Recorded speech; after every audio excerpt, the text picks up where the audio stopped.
بهرنۍ ناواده شوې جوړې د سعودي هوټل کې خونه کرایه کولی شي. سلام، وخت مو په خیر ملګرو، هیله ده جوړ وبئ.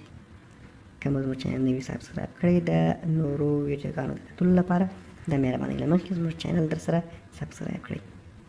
د سعودي عربستان حکومت ویلي د بهرنیو سیلانیانو ورماتولو په پار اوس ناواده شوي بهرنۍ جوړې په هوټلونو کې یو ځای خونې کرایه کولی شي. دا ګام وروسته تر هغه اخیستل شوی چې سعودي د یو شمېر هیوادونو وګړو ته ویزې ورکولو اسانتیا رامنځته کړه. ښځې د هوټلونو په خونو کې یوازې هم پاتې کېدای شي. وړاندې به بهرنۍ جوړې دې ته اړیستل کېدې چې هوټل کې د خونې له کرایه کولو مخکې د خپل واده ثبوتونه وړاندې کړي.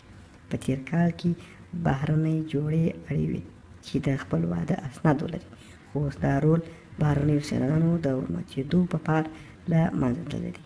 د سعودي عربستان د سیاحت او ملي میراث ادارې مشر په یوه خبرپاڼه کې ویلي له ټولو سعودي وګړو غوښتل شوي چې هوټلونو کې د خونو د کرایه کولو پر مهال خپل تذکرې او د ښځې او میړه ترمنځ د تړاو لرلو سند وښیي.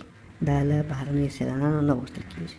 د سعودیانو په ګډون ټولې ښځې په هوټلونو کې خونې کرایه کولی او یوازې پاتېدلی شي، خو چې د ننوتلو پر مهال د پیژندنې کارتونه ولري.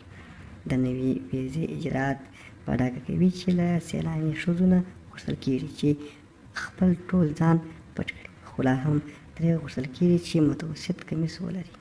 ملګرو، ویډیو مو همدومره وه، هیله ده خوښه شوې مو وي. که مو خوښه شوې وي در سره لایک او شیر کړئ او د راتلونکو ویډیوګانو د کتلو لپاره ضرور زموږ چینل در سره سبسکرایب کړئ.